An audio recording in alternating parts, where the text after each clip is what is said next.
Magandang araw po sa iyo, Miss Fujicom, at sa lahat ng masugid na tagapakinig sa channel mo. Itago mo na lang ako sa pangalang Renan. Ang kwentong ibabahagi ko ay hango sa tunay kong karanasan. At ito ay naganap sa pagitan naming dalawa ng ate ko na si Monica. Si ate Monica ay nag-iisa kong kapatid. Masasabi kong maganda siya, sexy, maputi at makinis. Matangkad si ate, takaw tingin ang height niyang 5'7", slim ang katawan dahil bihira lang siyang kumain ng kanin. Biniyayaan din si ate Monica ng malalaking kayamanan sa hinaharap at likod na bahagi ng katawan niya. Kaya naman, perfect talaga ang itsura niya. Dahil sa maganda niyang height at itsura, kaya pangarap niyang maging isang flight attendant.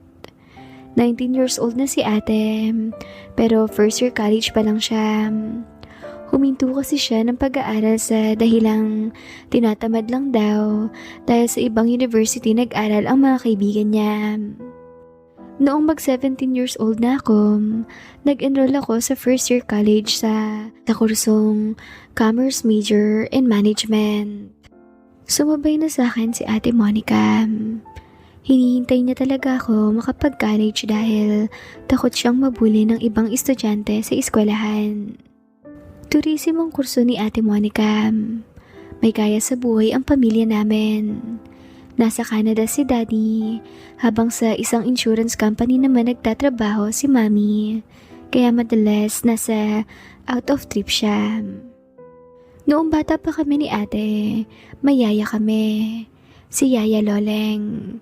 Busy sa trabaho si Mami noon, kaya hindi niya kami maasikaso ng maayos. Pero noong tumuntong na ako ng high school, ay pinaalis na ni Mami si Yaya Loleng dahil marunong na kami ni ate Monica ng mga gawaing bahay. Hanggang sa nagka-girlfriend na ako at siya si Francine. Maganda, maputi, makinis at sexy si Francine. Maliit lang siyang babae pero malakas ang dating. Kaya naman nagustuhan at minahal ko talaga siya dahil mabait at caring din siya sa akin. Isang araw, umuwi ako sa bahay at isinama ko si Francine. Umaga pa lang ay alam ko nang hindi pa makakauwi si Mami ng araw na yun dahil kasama siya sa mga empleyado ng kumpanya nila na pumunta ng Cebu. Si ate Monica naman, alam ko na hapon na siya makakarating ng bahay. Madalas kasi ay hindi naman kaagad umuwi si ate dahil nagla-library pa siya o kung minsan ay tumatambay pa sa kantin kasama ang mga kaklose niya sa klase. Kaya naman panatag ako habang kasama ko ang girlfriend kong si Francine sa bahay. Nag-movie marathon kami ni Francine at nag-food trip. Dahil sa paglilibang naming dalawa ay hindi namin namalayan ng oras. Hanggang sa nagkatitigan kaming dalawa at doon na nagsimula ang mainit naming mga tagpo. Sa totoo lang, sa tuwing magkasama kami ay walang pagkakataon na hindi namin iyon ginagawa. Panatag din naman ako na gawin iyon dahil marunong magbilang sa calendar method si Francine. At kapag hindi pasok sa tamang araw ay sinasabihan niya akong gumamit ng protection para siguradong hindi kami magkakamali o madidiskrasya. Habang nasa kalagitnaan kami ng aming tahimik na pinagkakaabalahan, ay napatingin ako sa pintuan. Napakunot noo ako nang makita kong bagyang nakabukas iyon. At lalo pa akong nagulat nang mapansin kong si ate Monica na tahimik at pasimpleng nanunood sa ginagawa namin ni Francine. Mabuti na lang nasa ilalim si Francine. Nakapikit rin siya kaya hindi niya namamalayan ang nakabukas na pintuan. Sa halip na mahiya ay mas lalo ko pang ginalingan ang ginagawa kong trabaho.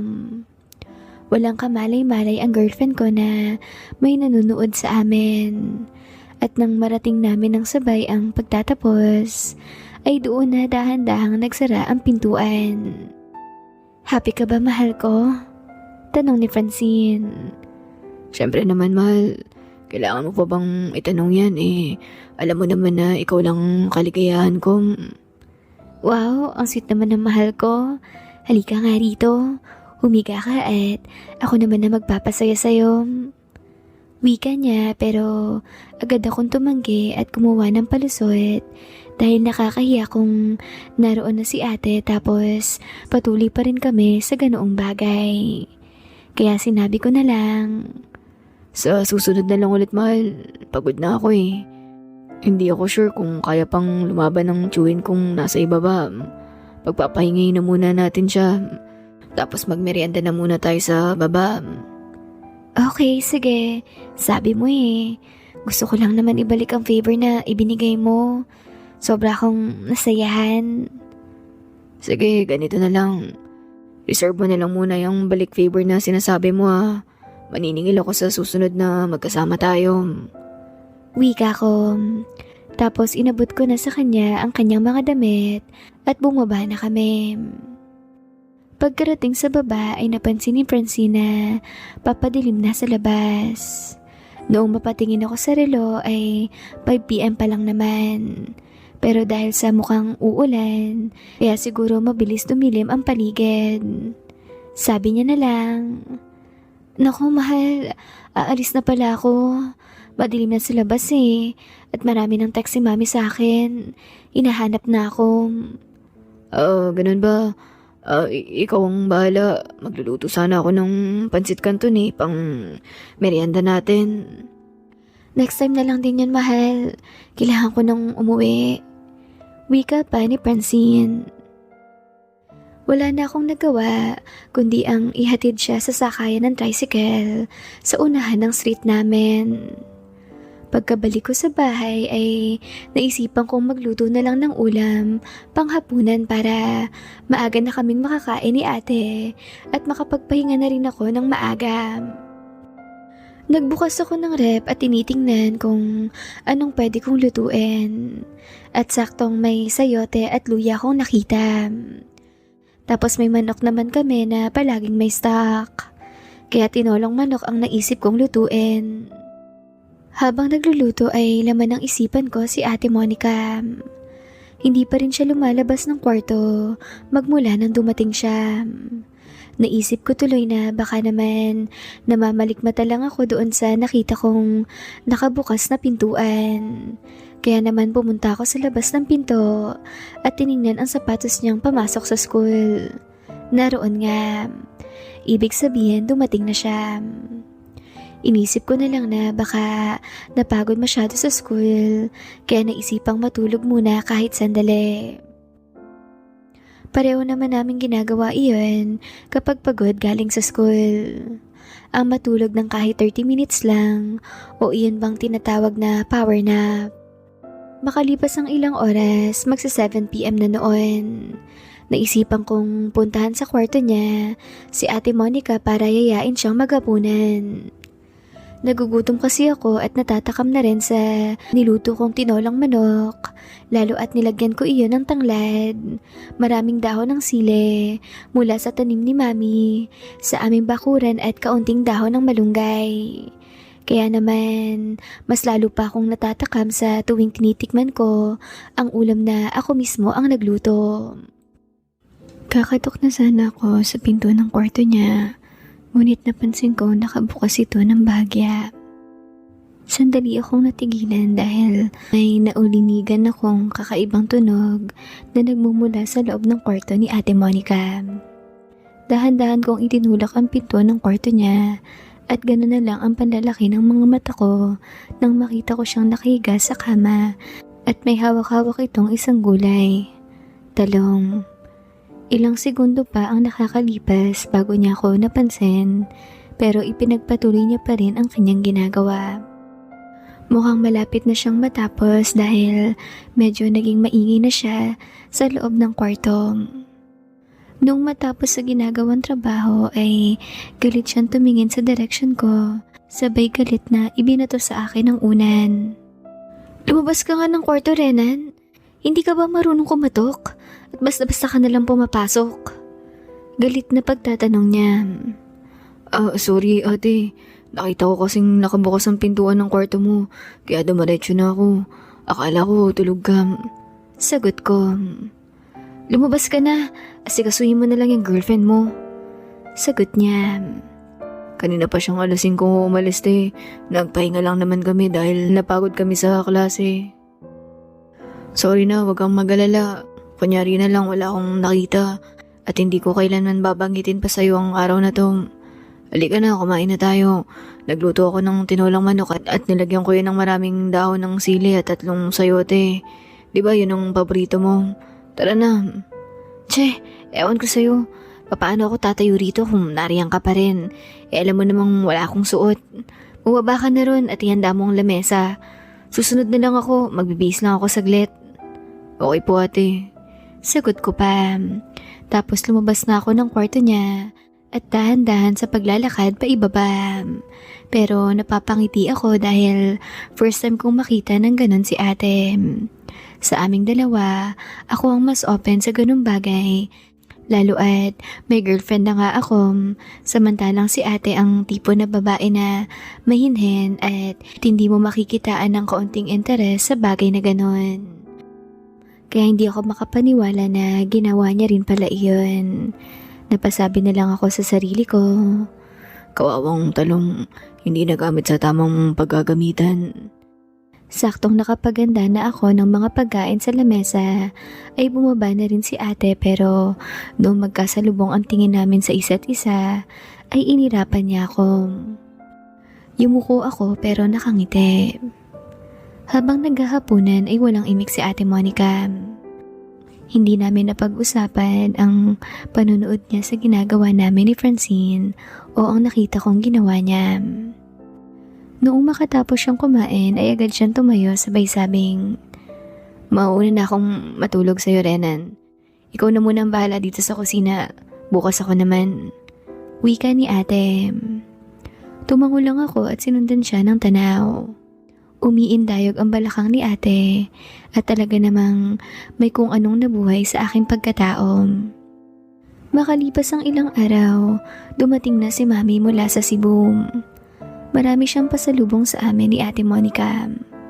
Nagtanong si Mami sa mga ginawa namin ni Ate Monica noong wala siya. Nagsinungaling si ate at sinabi na parehong pag-aaral lang ang pinagkaabalahan naming dalawa. Napaniwala naman niya agad si Mami, lalo at malaki ang tiwala ni Mami sa kanya dahil kahit kailan ay hindi ito naging sakit ng kanyang ulo o naging pasaway di gaya ko. Makalipas ang 1 buwan ay kinausap kami ni Mami. Kasalukuyang kaming naghahapunan noon. "Mga anak, bukas ang alis namin ng boss ko ha. 1 week ako mawawala dahil doon ang assignment ko sa Bicol. May aasikasuhin kami na mahalagang bagay roon." Wika ni Mami. Napatingin ako kay Mami. Napapadalas na ang pagka-out of town ni Mami. Ayoko mag-isip ng masama sa kanya. Pero sa totoo lang, kahit medyo may edad na ang mami ko, ay maganda at sexy pa rin siya. Napanatili ni Mami ang slim niyang katawan, kaya hindi ako magtataka kung bukod sa daddy ko ay may iba pang lalaki magkakagusto sa kanya. Bukod sa maganda at sexy ay maputi at makinis din si Mami. Sa kanya nagmana si Ate Monica. Kaya naman, ligawin ito. "Magpapakabait kayo rito ha. Ikaw Renan, huwag mong papasakitin ang ulo ni Ate Monica mo ha. Ayoko maririnig na gumala ka na naman sa kung saan-saan at late na umuuwi. Alam mo namang si ate mo lang ang maiiwan rin sa bahay. Mahirap na kapag pinasok siya rito ng masamang loob, tapos walang makakatulong dahil wala ka." Wika ni Mami. Good boy po ako, Mami. Kahit itanong mo pa kay ate, di ba ate? Tsaka hindi ko po hayaang may kahit sinong mapanakit o makagawa ng hindi maganda kay ate. Alam niya namang mahal na mahal ko yan. Sagot ko. Tumingin si Mami kay Ate Monica. Iyong tingin na para bang hindi siya naniniwala sa sinabi ko. Nagkatinginan kami ni Ate Monica. Naalala ko ang ginawa niya noong pumunta si Mami sa Cebu. Tinitingnan niya ako ng makahulugan na ikinangisi ko. Sabi ni Ate Monica, Hulaan ko. May bala ka na namang mangutang sa akin kaya ganyan ang speech mo ngayon. Wala, may naiipon pa nga ako sa allowance ko. Dahil hindi naman ako gumagala. Diretso uwi na ako sa bahay palagi. Sabi naman ni Mami. Oh, hala siya. Matutulog na ako ng maaga ha. Kayo nang bahala rito. Malalaki na kayo. Alam niyo na ang dapat gawin para maprotektahan laban sa masamang loob ang tahanan natin. Good night sa inyong dalawa. Wika ni Mami at umakyat na papunta sa kanyang kwarto sa second floor. Si ate naman ay sumunod na rin. Kaya ako na ang lumabas ng bahay para mag-double lock ng gate at mag-lock na rin ng mga pintuan sa harapan at sa kusina. Tsaka ako umakyat sa kwarto ko at natulog na rin ng maaga. Kinabukasan pagkagising ko ay nakaalis na si Mami. Hinahanap ko agad si Ate Monica. Naabutan ko siya sa kwarto niya na kakatapos lang mag-makeup. Ang ganda-ganda talaga ng ate ko. Paalis na ako, Renan. Pero baka 3 ng hapon ay nandito na ako sa bahay. Wika ni Ate Monica. Sige ate, mamaya paalis na rin ako. Sagot ko. Inihatid ko sa gate si ate. Pagkatapos ay nagmamadali na akong tumakbo papasok sa bahay. Hindi ko na kasi mapigilan ang aking pagkabalisa lalo at nakita ko si ate na ganun kaganda. Nagsisimula ng manakit ang puson ko. Kaya agad ko nang hiningi ang tulong ni Aling Jergens lotion at ni Mang Tissue para masolusyonan ang pagkabalisa ko noong mga oras na yun. Noong makatapos ay naligo na ako at pumasok na sa school. Naging mabilis ang takbo ng oras sa araw na iyon, lalo at hindi mawala-wala sa isipan ko ang nakita kong ginagawa ni ate. Noong lumabas ako sa aking last subject ay tinawagan ko si Francine. Niyaya ko siyang sumama sa akin sa bahay dahil bala ko sa kanya na lang ibuhos ang gigil na nararamdaman ko para kay ate. Pero tumanggi siya dahil may group project daw silang gagawin ng mga kaklase niya. Bigla akong nakaramdam ng pagka-bad trip. Kung kailan gustong-gusto kong mapagod sa bagay na iyon, ay tsaka pa busy si Francine. Wala na nga akong nagawa kundi ang umuwi na lang ng maaga sa bahay. Naisip kong itulog ko na lang siguro ang obsesyon na iniisip ko at baka sakaling makalimutan ko na pagkagising. Pagkarating ko sa bahay ay napansin kong marami na pala akong labahan ng mga damit, kaya naisipan kong maglaba na lang muna, hindi rin naman ako inaantok. Noong mag-umpisa na ako, ay naisipan kong isabay na ang damit ni na Mami at Ate Monica. Nagmamadali akong umakyat sa kwarto nilang dalawa. Magkakabukod kasi kami ng laba ng mga damit namin. Una kong kinuha ang damit ni Mami, pagkatapos ay ang mga damit ni Ate Monica. Iilang piraso lang ang labahin ni ate.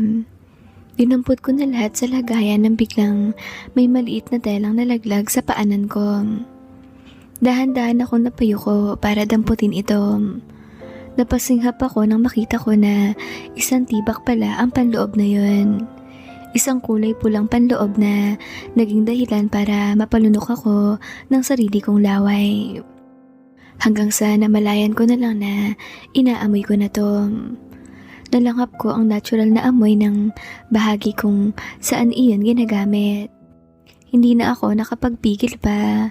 Nagmamadali akong bumaba sa hagdan papunta sa likod ng bahay. Nasa likod bahay ang laundry area. Pagkatapos ay ibinabad ko sa washing machine ang mga labahin maliban sa maliit na telang yon. Hawak ko pa rin ang maliit na tela. Nagmamadali akong pumanik sa kwarto ko at doon ko na namalayang ginagawa ang aking nais sa tulong muli nila Aling Jergens at Mang Tissue. Mag-aalas 6 na ng hapon dumating si Ate Monica. Halata ang pagod sa kanyang magandang mukha.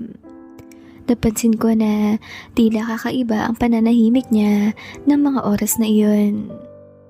May problema ba ate? Magpahinga ka muna sandali.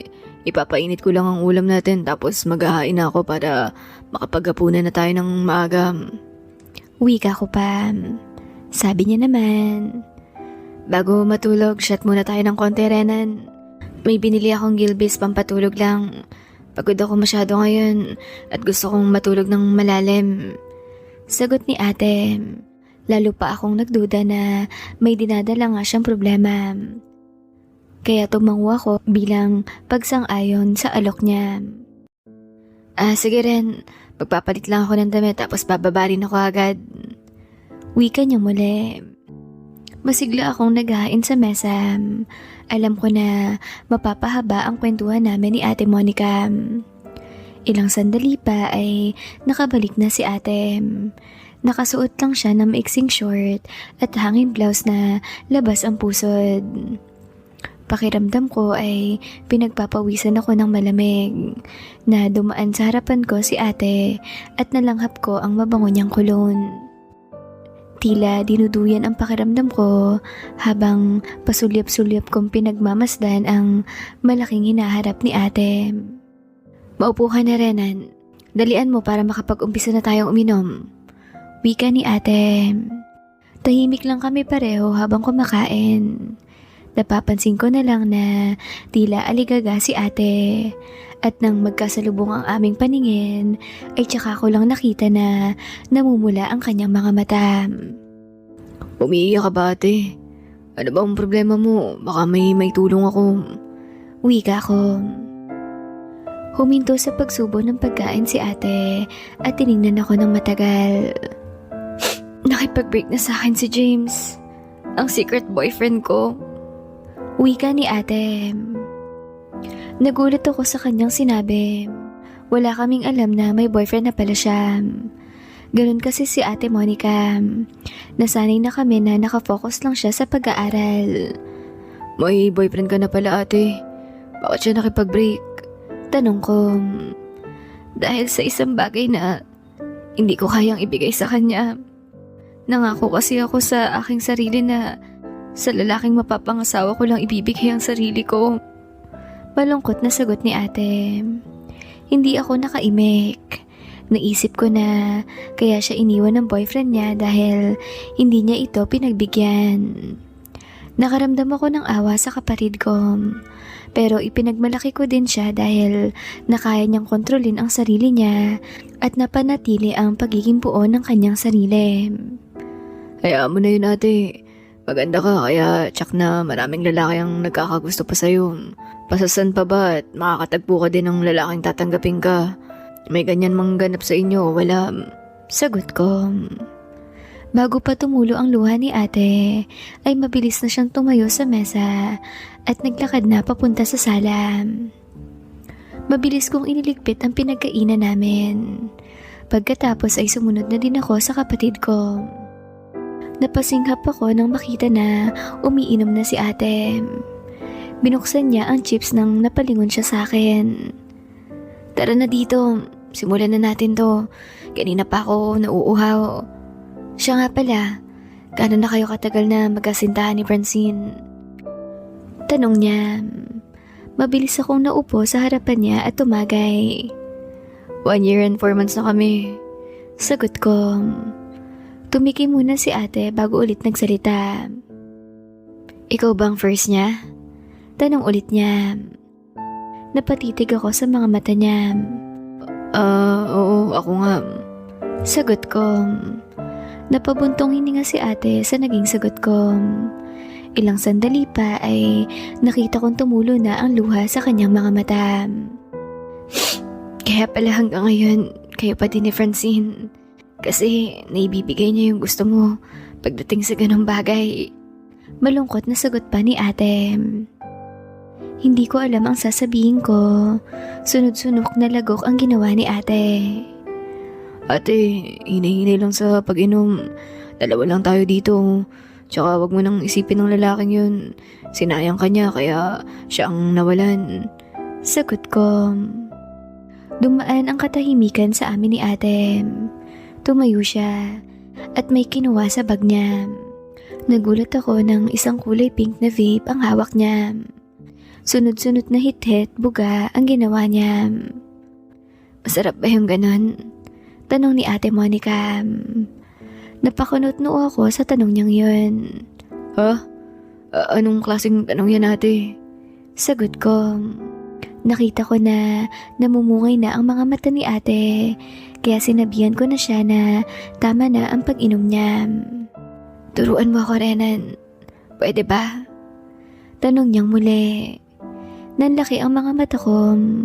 Naisip ko na lasing na siya, kaya niya nasasabi ang bagay na yun. Ate, okay na yung nainom natin. May pasok ka pa bukas. Magpahinga ka na sa kwarto mo. Sa susunod na lang ulit. Sagot ko. Subalit sa halip na sumunod sa utos ko, ay mas ginusto niya pang lumapit sa akin at walang pag-aalinlangan na niyakap ako ng mahigpit. Turuan mo ako, bunso. Para sa susunod ay hindi na iiwanan ng lalaki ang ate mo. Sagot niya. Dahil sa higpit ng pagkakayakap kayamanan. Kasunod ay ang mainit na dampi ng hininga niya. Hindi na ako nakapagpigil pa. Alam ko na mali ang gustong mangyari ni ate dahil magkapatid kami. Muli siyang nagsalita. Ano, papayag ka na ikaw ang magturo sa akin o maghahanap na lang ako ng iba na pwedeng gumawa sa akin ng bagay na yun? Tanong ni Ate Monica na mukhang seryoso talaga siya sa kanyang gustong mangyari. Hindi ko na sinagot si ate. Mabilis kong tinawid ang pagitan naming dalawa. At dahil sa epekto ng alak na nainom ay nabitawan ko na ang pisi ng aking pagpipigil.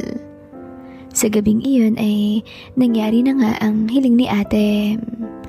Bagay na hindi dapat na magitan sa aming dalawa dahil masama iyon sa mata ng Diyos o kahit sa mata ng tao. Pero ewan ko ba, siguro masasabing ako ang may kasalanan sa bagay na iyon. Ako ang medyo nasa katinuan pa. Ako ang naging mas marupok at bumigay sa udyok ng tentasyon. Ayun, my loves. Awat muna tayo saglit ha. Isusunod rin natin kaagad ang karugtong nito ngayong araw din mismo. Kaya abangan nyo lang at huwag mainip ha. My loves, siguraduhin mo na sana nakasubscribe ka na sa akin ha. My love, subscribe na. Libre lang naman yan at mapapasaya mo pa ako. Salamat ha. Take care, my loves. Bye-bye.